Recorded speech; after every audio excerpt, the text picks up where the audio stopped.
مجدي في حلقه من حلقات سباي لعب مع حسن اللي بقى ستاند اب كوميديان، وهو كمان بقى ستاند اب كوميديان، والناس لقت ان في كيمياء ما بينهم حلوه جدا. عشان كده لما اتعمل استوديو الاثنين البرنامج نجح جدا بطريقه مثيره، وده اللي يخلينا نسال سؤال مهم: ليه اشمعنى لما اشتغلوا مع بعض نجحوا؟ ما لما احمد حسن اشتغل مع فيفي كان ناجح بس مش لامع قوي، ولما مجدي اشتغل مع اسلام وخالد كان ناجح برضه بس مش لامع قوي. ومن الحلقات اللي كانت مفيرله حلقتهم في الجمعه ماركت بتاعت مجدي وحسن، كانت مفيرله جدا. ليه هم لامعين مع بعض؟ ده السؤال المهم. ببساطه عشان هم بيكملوا بعض.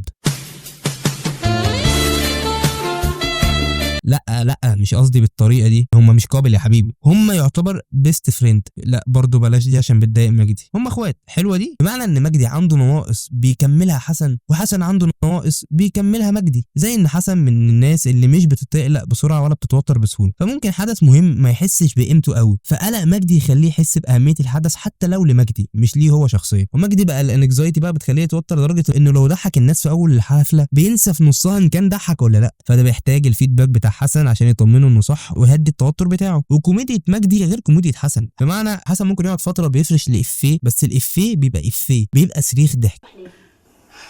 علشان الجنابه، عشان اصلي لازم انزل الجنابه. مش هنعرف نهرج. انت بالذات مش هتعرف تهرج. استنجوا بقى كده.